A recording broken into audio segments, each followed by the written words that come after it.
Hey guys, my name is Nora Franche, and welcome to the podcast Grateful Blessed Mess, daily reflections for those in the 12 steps. I am a fellow 12-stepper and certified mindset coach, and I am here to introduce you to the value of mindset coaching in your 12-step journey.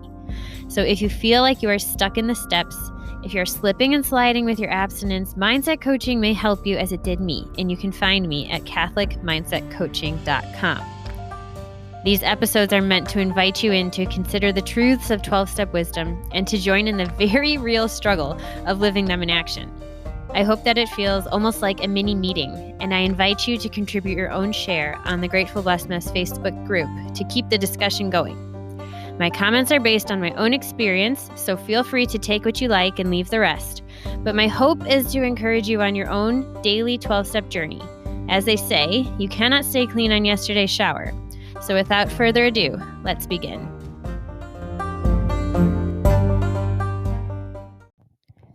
Hey everyone, we are reading from Beattie's The Language of Letting Go. March 1st, page 60, Letting Go of Anger. In recovery, we discuss anger objectively. Yes, we reason, it's an emotion we're all prone to experience. Yes, the goal in recovery is to be free of resentment and anger. Yes, it's okay to feel angry, we agree. Well, maybe. Anger is a powerful and sometimes frightening emotion. It's also a beneficial one if it's not allowed to harden into resentment or used as a battering ram to punish or abuse people.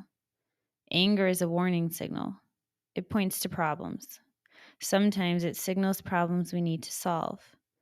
Sometimes it points to boundaries we need to set. Sometimes it's the final burst of energy before letting go or acceptance settles in. And sometimes anger just is. It doesn't have to be justified. It usually can't be confined to a tidy package, and it need not cause us to stifle ourselves or our energy. We don't have to feel guilty whenever we experience anger. We don't have to feel guilty. Breathe deeply. We can shamelessly feel all our feelings, including anger, and still take responsibility for our behaviors. I will feel and release my angry feelings I have today.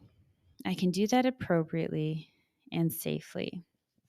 I love this. It's been a while since we've talked about emotions, and something huge was me coming to understand that there are no bad emotions, that emotions are neutral ground. It's what we do with them that can create good or bad behavior. But emotions in and of themselves are, like she said here, they're useful information. She says anger is a warning signal. And I've learned a lot about, I could learn more, but I've learned some about anger. And it's a complex emotion. And it's beautiful because there's always two components to it.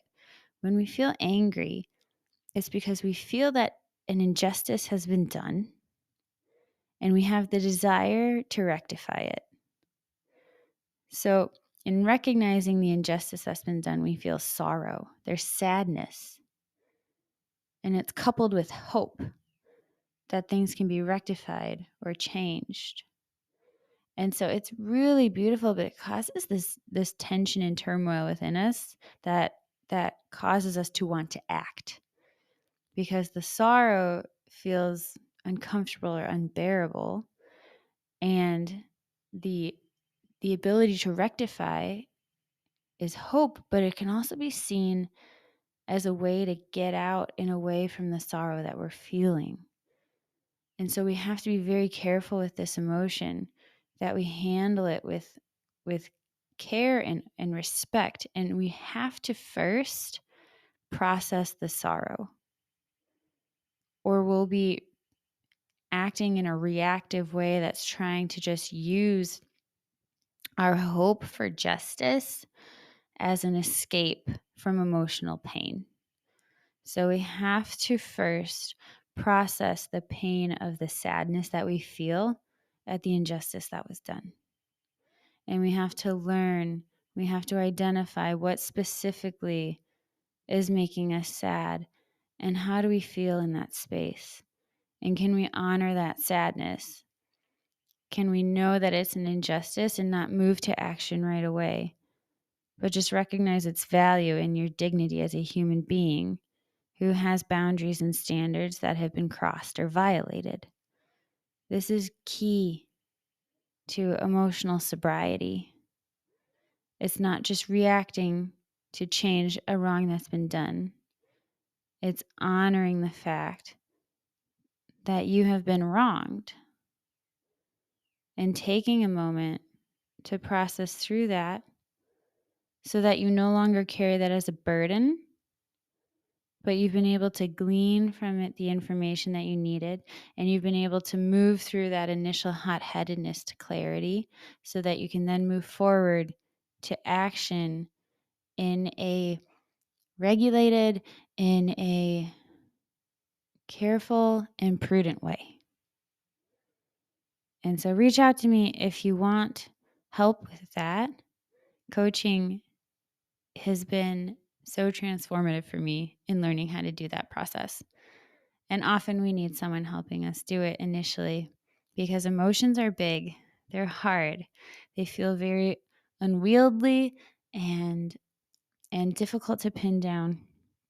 And so often it can help to have the guiding hand of someone else who can walk you through the process until you come to the place where you're then able to do it yourself.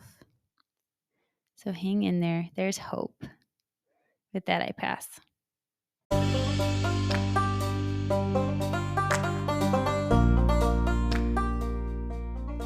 Thank you so much for listening to today's episode. If you feel that mindset coaching could help you on your 12-step journey, please feel free to reach out and find me at catholicmindsetcoaching.com. This is not a replacement for 12-step work. This is something outside of the 12 steps. It is simply something that has a heart for the 12 steps and those who are in it. And so, welcome. If you're here, chances are you may also be a bit of a mess. And I hope that you can learn to find some gratitude in the blessings that have come from your messes.